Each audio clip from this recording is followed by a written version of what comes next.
starting a little early today. I'm in Vegas. Behind me is the Strip. You probably can't see it too much, but I wanted to make sure we get this good information in. 9 o'clock start time. Let's go. So this week we're talking about hips and ankles. Last week we covered neck and shoulders. It was super important because we talked about how about we process from the top down. But unfortunately, problems kind of arise from the bottom up. Typically, we do have problems that stem from our ankles or from our hips. More importantly, kind of like the way our foot is associated with the ground. We'll go over that as well today. Just a little fun fact about the foot is we have 26 bones in the foot and over 100 different muscles. So when we wear a shoe, we can tend to have like a prosthetic, and we don't get good usage out of those muscles. The 30 different joints it's in the foot and the 26 bones, and then the rest of the leg doesn't know how to orient itself or how to engage properly, so that we have a good support of our spine from our pelvic floor all the way up to our head and neck. Um, but let's go back, and we're going to start actually with the hips. So the hip range of motion, we have flexion, extension, we have internal rotation, external rotation. We have, excuse me, this is internal rotation. When it rotates in like that, that's external rotation. This is abduction, or a deduction coming in, and abduction going away. The problem again isn't when, um, I mean, we can have hypermobility, but tends to not be the major problem. Major problem is tightness around the hips and getting stuck in certain positions. We'll talk a little bit about what happens when you have a um, overly mobile hips, but the big piece here is that the hips are supporting your spine from the bottom up. I mean, you have a little bit of the ending of your spine, of your tailbone, that goes further past your pelvis there, but um, everything is at your pelvic floor. Your hips have like a hole in the bottom of your pelvis, and all that muscle coming together is your pelvic floor, and that's where you're trying to engage, that it lights up your core, your abdominal cylinder, from the bottom up. So you know basically our brain stem, our head is sitting on our spine, and our spine is sitting on our hips, quite frankly. Now, I know we talked about the importance of processing for the body from the neck up, but the big thing with the hips is that um, we can have such imbalances, and then it can affect the rest of our system. So, for example, if I have a strong glute on my right side and a weak glute on my left side, I could have a deviation where I have less support on my left side, so that I have almost like a scoliosis, or a shift in the way that my hip sits, my spine sits, my vertebrae sit. And that's really important, because if I'm doing any axial loading, if I'm loading my spine, whether I'm holding on to weight, loading spine, or putting it on my back, that's going to cause an imbalance if my system's not neutral. And we talked about injuries. The number one injury is previous injury, or number one predictor of injury is previous injury. The number two predictor of injury is imbalance. So it's super important to adjust our hips, because that's usually where we can kind of correct a lot of these imbalances. The common issues that we see with the hip, and Eric, I'd like you to chime in here too with what you see, is lack of a pelvic floor, just being able to engage or find that. Even being able to do like 5-10 minutes of breathing exercises and still being like, I'm not sure if I feel it. That's pretty common. Overactive quads, creating a imbalance in the whole hip dynamic, really tugging on and pulling those hips down forward, and causing a disengagement of the hamstrings and glutes in the back, and a more compression at the lower back, and the rectors of the lower spine there. And then like lack of a glute med TFL in abducting the leg properly. Does that kind of sum up a lot of the common issues you see, or what are some other ones that I missed? That's most common because we're upright against gravity. We do have a tendency to have an anterior pelvic tilt bias, and because we're asymmetrically built, we have a tendency to be more right side dominant. So our hips get shifted into that right side, and all that leads to hip position is pelvic floor dysfunction. And if you think pelvic floor dysfunction, you have to think about core dysfunction. And if you're training, working out, running, doesn't matter what you're doing, competing at a point where you don't have control of a pelvic floor, you're just not going to have optimal performance. And that's what Mhm. really leads hip problems. And a lot of things, if you have a foot problem, it's a hip problem. If you have a knee problem, it's most likely a hip problem.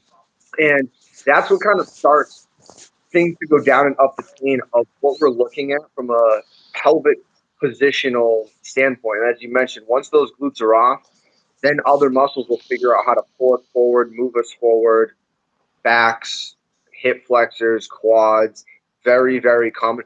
But overall, at the end of the day, I was telling people, we're human. We're designed and built like this. We need to understand that innately we have these futures because we are bipedal. We walk on 2 feet. So we have to understand that and always address that. It's not like some people don't have them. Most people do have some sort of hip position because we're against gravity. We need to address that, get them so they can move through all ranges of motion. So, like you said, flexion, extension, abduction, adduction, IR, ER at a pelvic level, and then we can go from there.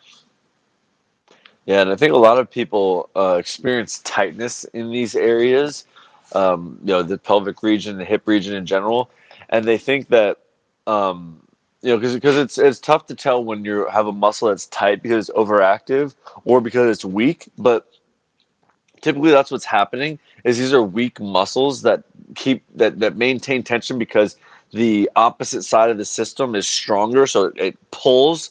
Because we've talked about this before, our body's a tensigritty structure. It means it has a bunch of little bones and rubber bands holding it together, and the fact that it has constant tension is what gives it structural integrity. So if I have constant tension and I have weakness on one side, it's going to always be tight because it's being pulled by the stronger side.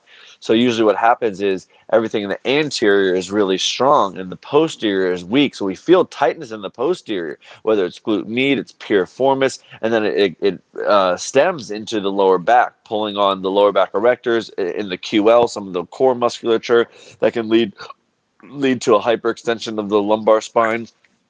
Because it Um, flips. You have like the lower half of the body will be anteriorly tight, and then when you go up the chain, you lose that position of the hips. You lose abdominal muscles to oppose and hold position. And you get lower back.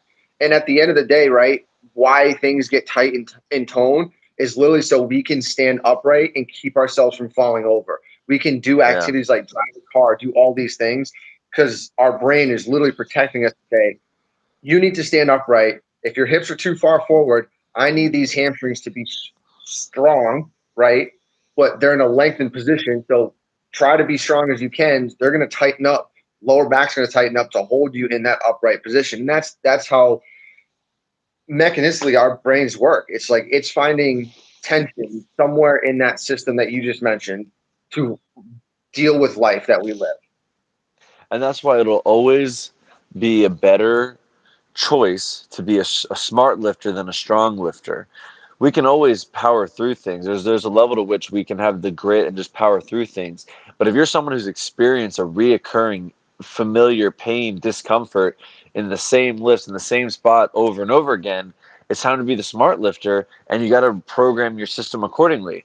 It's not going to be good to go at 300 pounds or 200 pounds and fire appropriately. You need to start on the ground, do some pelvic floor exercises. You're basically trying to layer in the proper tension and the proper muscles for the major lift. We talked about different activation exercises, warm up activation exercises. We've put the plank circuit up on our reels recently, and it got a ton of views. I think it's because people miss out on that stuff. They miss out on priming the system before it goes, and it's as little as doing a pelvic breathing exercise for 10 breaths on the ground in like an anterior pelvic terrier tilt, and then progressing that to a 90-90 breathing exercise, and then progressing that to a squat hold, body weight squat hold, where you're doing an anterior pelvic tilt and posterior pelvic tilt exercise. And now Squat with the bar, now squat with tension, and you should feel yourself being able to maintain that pelvic floor throughout that. But I think so many people just go in and they're like, they hear what muscle they need to engage and they just want to strengthen it like a bicep curl. They just want to hit it real hard with a couple reps and that muscle beyond. It doesn't always work that way. And it is about kind of neural processing. We're trying to train better instincts. You take a lift like the Olympic lift, and there are so many technical components to each stage of the lift. You're not cognitively there thinking through the whole lift. It's you're layering it in, workout after workout, week after week, to create better instincts. That's the same thing with movement quality and moving appropriately, so that the smaller muscles are keeping the system in the proper position, so the larger muscles can do the work and take the tension and let you see results without hurting yourself or getting to a point where you have discomfort performing that exercise or that workout again. So I think a few take-home stretches I'd like to start with the hips is, first one is just a half kneeling stretch. You can do it on a step, you can do it on a wall. Let's see if I can tilt this down a little bit.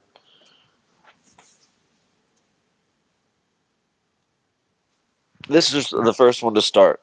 We talked about having so much tightness in the interior of the body here, in the lower half here.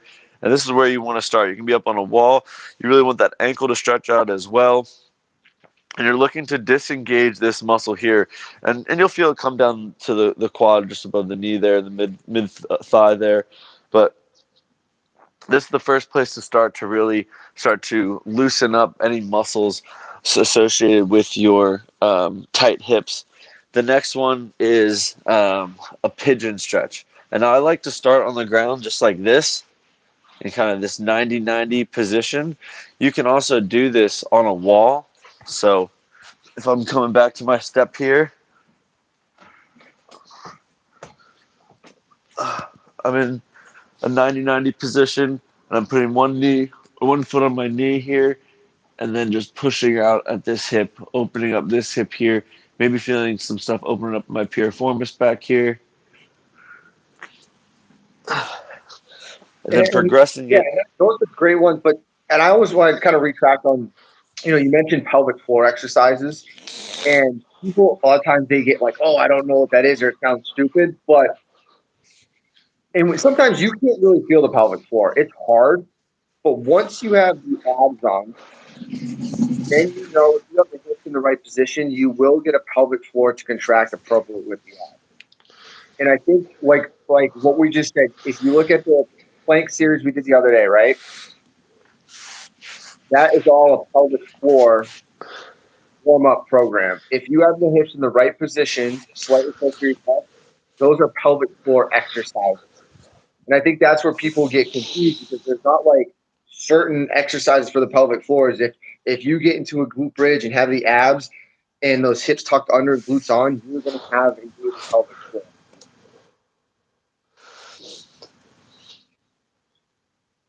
Yeah, and a lot of it is just positions. So I like to have people on the ground to start engaging that pelvic floor, and then moving to a half kneeling position, to a standing position, and then being able to keep a pelvic floor engagement like in a squat or in a hinge.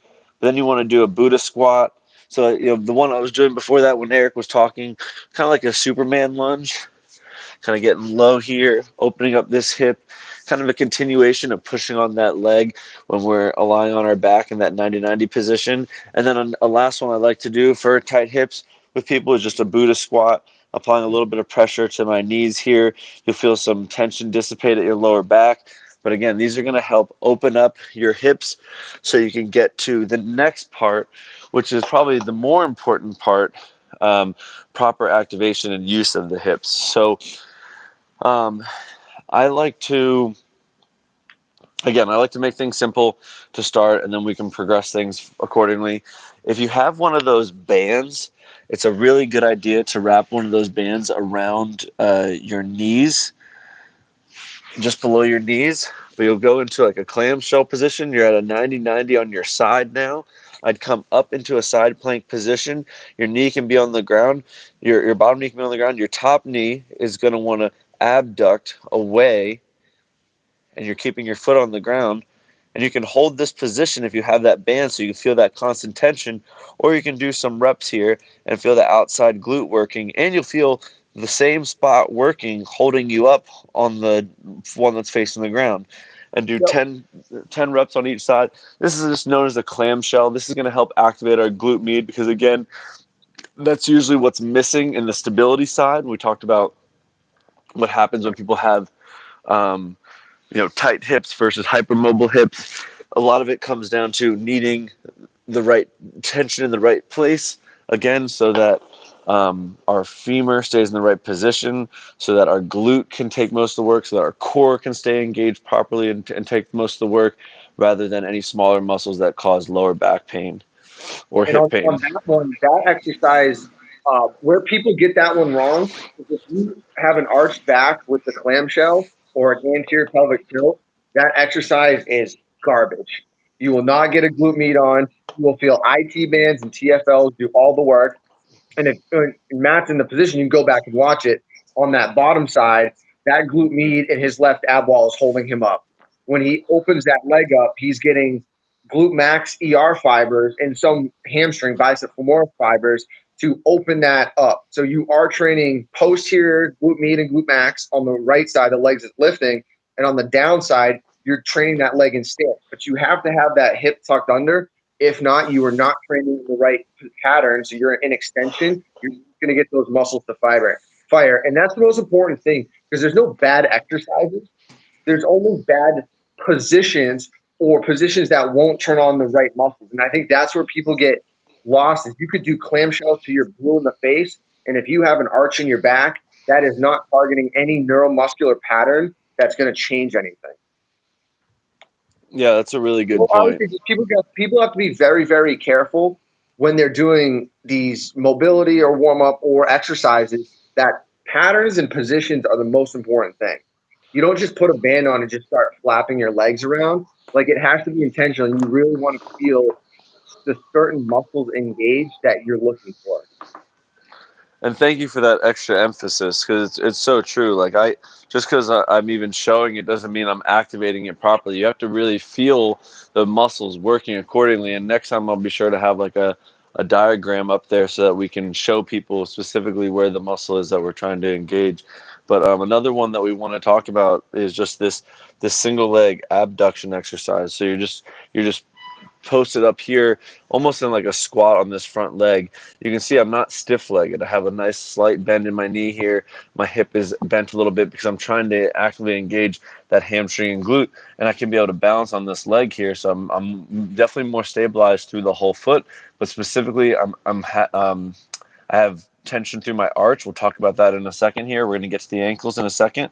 But then from this position, you can have the band on or not, and you're bringing this other leg kind of off to the side at like a 45-degree angle.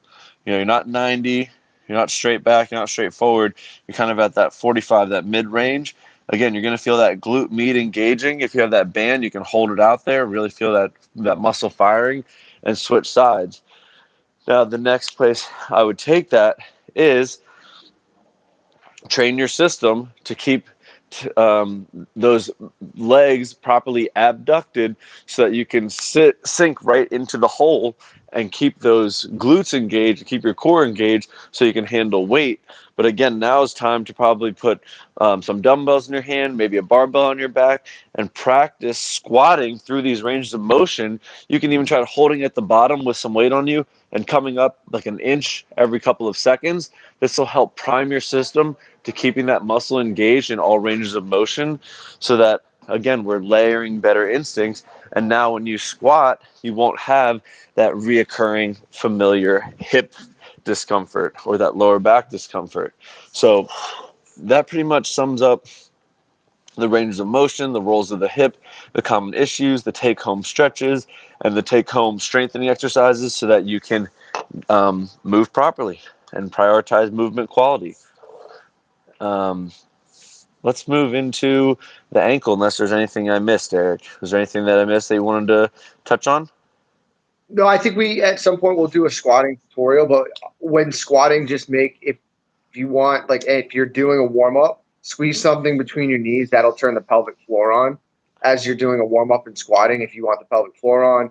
And then same thing, just be careful as you're squatting. We're not in extension, right? Extension will throw the hips off. It's hard to see.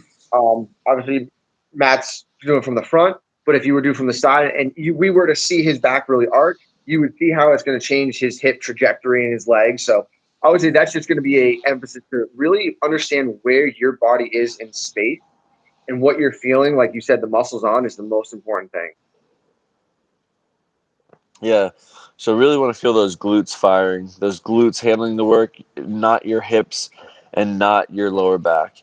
If it feels like it's in your bone that's holding the structure, and it's tiring, and you need to take a break very often, then you're probably doing something wrong. When it's in the glutes and you can actually feel that big cushiony muscle burning, then you're doing it right. And then core, when a specific spot of your core, I like to mention the belt band, kind of like below your belly button. When you can feel that waistband of core musculature, it's usually because you have your pelvic floor engaged. I've seen a lot of people who can engage up here with the core, but they can't get that deep belly core engagement, and it is associated with a little bit of pelvic floor weakness. So the ankle ranges of motion, we have dorsiflexion. If I'm dorsiflexion would be flexing my toes toward my knees. Plantar flexion would be pushing my toes away. Inversion is when I turn my toe in, and eversion is when I turn my toes out away from my midline. So that's kind of our four ranges of motion of the ankle and the foot. Again, the biggest part of the role of the foot is just our proprioception to activating the rest of the system. They talk about even when we walk, each foot and each leg is responsible for 1.5 times of our full body weight, because what we're doing when we're walking is it's a controlled fall. So you have to think that my whole system is relying on one foot on the outside of my midline and then one foot on the opposite side of my midline. And from those steps, from those 26 bones, those 30 joints and 100 muscles, everything else up the leg is activated. All the proprioceptors, all the little sensors in our feet that tell the rest of the body what to engage are at the bottom of our foot. So when we're addressing with movement quality, when we're trying to clean up a movement pattern or fix a problem or get out of pain, discomfort, I like to get people out of their shoes. It's usually newer for their body, and it's usually the best corrective, because it opens up their brain to be more aware of the nuances of the foot, rather than just feeling like, I'm on the ground, I'm stabilized, and having bad movement patterns. I think in terms of the most, where's this? Give me a second here.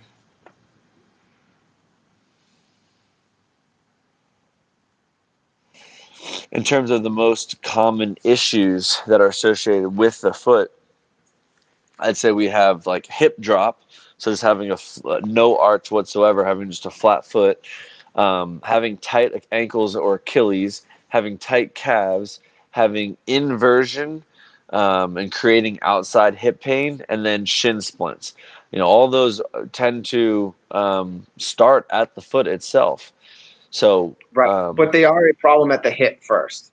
And I think that's the big issue, because all those things, those itises, that shin splints, all those, it's a hip problem.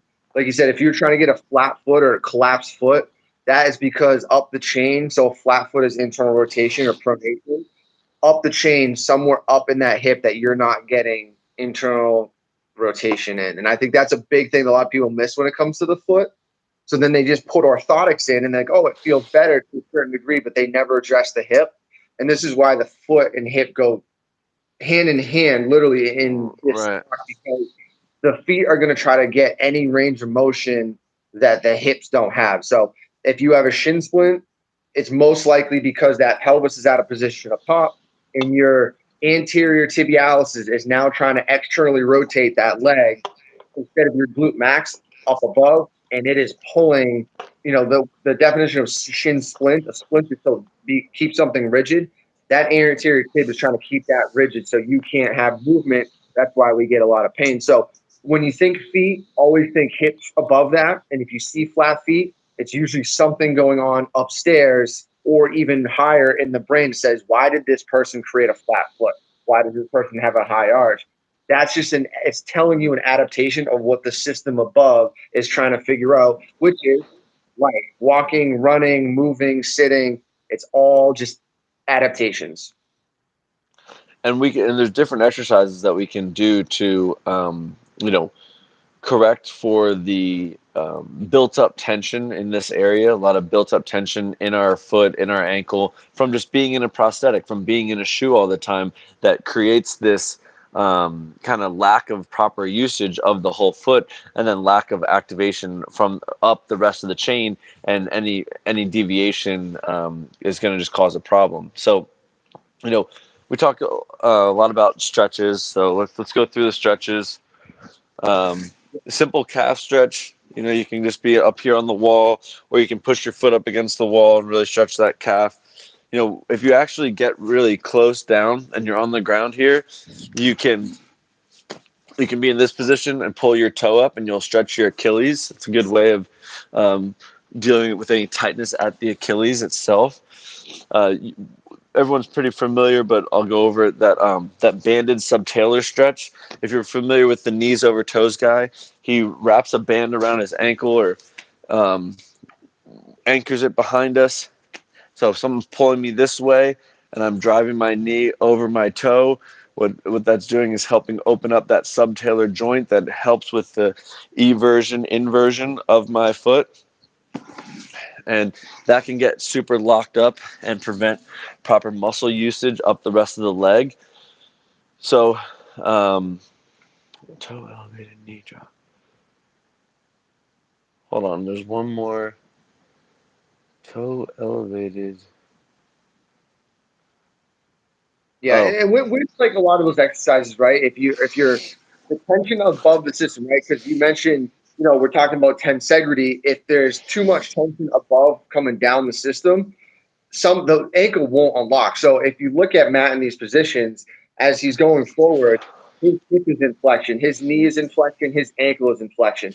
If we were to lock him into extension somewhere, right? So he won't have that range of motion because there's tension going to limit that. And that's what comes down to range of motion through the body. It's just trying to figure out, can the body stay upright and not fall over and go into these ranges of motion.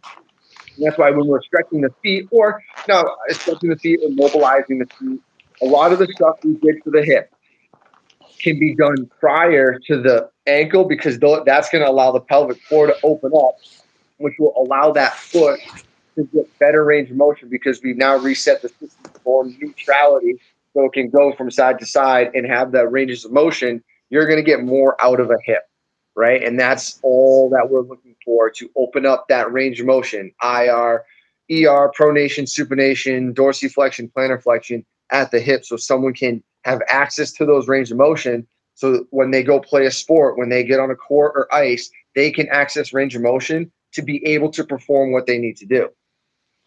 And this is the other stretch that I was going to talk about, was having your toe elevated with this knee drop position, because that's going to actually help floss another muscle that's tight, that's associated with the calf, and can prevent you from getting good ankle mobility. So getting this knee drop going over your toe, again, you can have a band at your ankle pulling from behind you to help get that extra range of motion and break up that subtalar joint, so you can get that knee over that toe. But then put like a tennis ball or something to elevate your toe. That'll actually also help you grab more of the ground through that arch.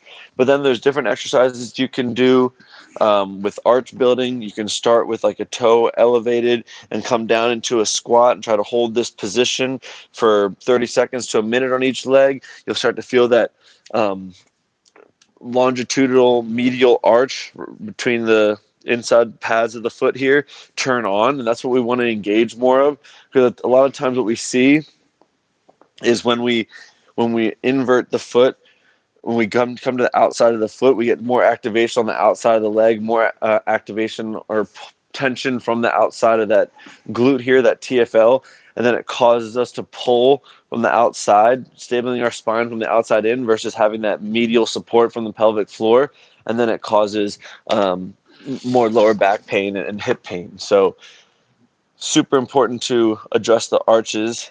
And Yep. Arches are another, super important because you need internal rotation. You need to have an arch when you run. So we go heel strike, arch, pull, toe off.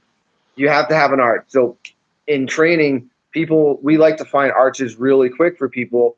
Go back to squatting with the ball. If you get IR through femurs, which opens up the pelvic floor, you're going to get IR through the floor, through the arches. So anything, even if it's 90-90, and you have something between your knees, you're creating IR, your brain's going to sense internal rotation coming through the whole lower system, which is going to give you internal rotation through the floor. And this is sometimes where people get a little bit messed up on squats, is because they like to ER their legs on squats. That's a mismatch right, for their body, because they right. should be IRing at certain points. And that's where a lot of people, if you live too much in ER, you got to be very careful, because you're going to limit range of motion into IR. And what Eric's talking So about is external rotation versus internal rotation. So it's funny because the major fixes today are two opposite sides of the coin. One is putting a band around your legs and having the strengthening of abduction out here, but then the other one is having something in between your knees and having the strength of a deduction, bringing everything inside. Because it's not, again, we've talked about before, it's not one fix for everything. It's not this position's bad and this position's good. It's you need both working synergistically together, pulling together, and doing their separate jobs, so that again the larger muscles can do the work. And usually the first step is to gain IR, which will allow ER. But most humans live more in external rotation. It allows us to have a base of support, and that's just natural. It's normal. So creating IR situations first, then training ER, that is the way to go. And that's why in our programs, in our warm-ups, we want to do 90-90 hip lifts, a ton first with a ball between the legs. And then guess what? We're going to go to some ER work with a band to get those external rotation fibers in. Because when we look at it from, let's just take running, you need to IR to get mid stance, you need to ER to get push off. So if you don't have IR, you're not going to get mid stance and absorb force. If you don't have ER, you're not going to be fast. So you have to do both. But usually I tell a lot of people, start with IR first, let the body sense that, and then you can move out into ER. And the last thing that I wanted to talk about are just some more take-home exercises. So if you're struggling with shin splints, for example, you can sit down in a chair and you can take your shoe off and you can curl up a towel with the bottom of your foot, and you can start to pick up a towel with the bottom of your foot. That'll start to activate more of the muscle in the front of the leg and help strengthen that muscle to help prevent the shin splints. And then another one that will help you with just better control of the ankle in general. A lot of times people just have weakness in that muscle in general. So being able to lean up on a wall and they're on their heels and picking up their toes towards their knees, doing like 15 of those little pulse contractions. It's a very small movement. I'm literally didn't need to knock that over, but I'm literally just having my foot here and I'm just flexing my knee up toward, or my toes up towards my knee. Again, burning out this muscle in the front of my leg, and that's going to help with better stability at my ankle itself. Another one is a front foot elevated squat. So I've posted this video before, but essentially, everyone knows the rear foot elevated squat when they put their foot on something and they're squatting down. I love the front foot elevated squat. So we're here, and you don't have to come up this high. I'm just having this high for demonstration purposes, but probably like a step, maybe 4 to 5 inches, and you're just doing a squat. And as you're squatting, you're coming as far forward as you can, and you're going to get more of that hamstring activation happening when you're in a squat position versus being so quad dominant in your squat. Yeah. And on that one, if you are quad dominant or feel more quads, it's because they're moving too much vertical. Where on that one, you move forward because you're starting the ankle in more of a early stance, early propulsive position, so you can move through that range of motion. And that's why I think front foot elevated split squats are better to go to at the beginning of a training program than rear foot, because people have a hard time in late stance, which is a rear foot elevated split squat. That's harder to control because you're asking for more internal rotation control. Where the front foot elevated, you can start more in an externally rotated position, move into internal rotation and control it. So you're allowing your system to move through that full excursion of ER to IR and then back. And that's why those are so good. And what it will do is it'll give you do this without a shoe on. And shoes are a big thing, with certain shoes, like Hoka's probably are not the best training shoes for people because they're rocker shoes. They buy certain things, certain Nikes, that's something different. But if you do this barefoot or just with socks on, you're going to feel your foot as it moves forward find an arch. And that's what we're looking for your brain to sense. There's an arch, there's a quad, there's a glute, there's a hamstring, there's an ab wall working underneath this side. I can function in this stance to move through. And you'll unlock all these ranges of motion to your body when you go do heavier loaded movements, or you go to run, or you go to sprint and jump. That's the end goal of training. Yeah, we want to get you stronger in those positions because it's going to teach the brain to allow you to access that when you need to. Or even if it's like a grandparent playing on the floor with their grandkid, the ability for them to get into a lunge position, stand up, we're just giving their brain a sense of, do I have a stable hip? Do I have an ankle that can do the same thing that the hip needs to do? Lift me off. And that is quality movement of life. I love it. And that pretty much sums up movement quality. Like I said, we did neck and shoulders last time. We did hips and ankles this time. We don't need to do things like elbows and knees. It's pretty straightforward in terms of flexion extension, and they're not supposed to do too much else. But yeah, I mean, our biggest thing is trying to make it specific to the individual. So if there's any questions over this stuff, please don't hesitate to reach out to us with any questions. You can comment on this video directly. We'll see that, or you can email us, thinkfitnesslife@gmail.com. The biggest thing is we just try to keep personal training personal.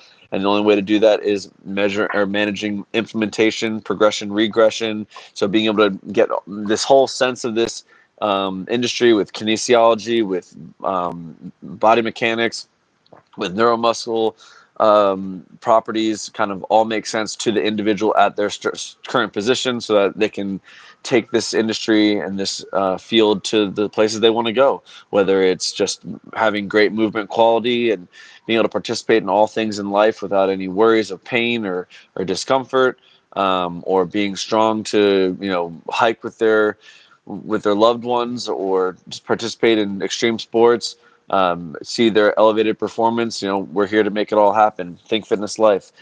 Mindset, exercise, nutrition, creating smart athletes, smart individuals to empower themselves and letting them, unleash their full potential by taking care of their bodies. So that'll wrap up today's lecture. I think the big takeaways were internal rotation and external rotation, having a band for tension for that external rotation, and having maybe a ball or a pillow to squeeze in your knees to help strengthen that internal rotation. These are great for activation exercises. These are great for strengthening your body to have the proper position when under load. And then, just grip it and rip it after that. Once you're moving well, test the system out.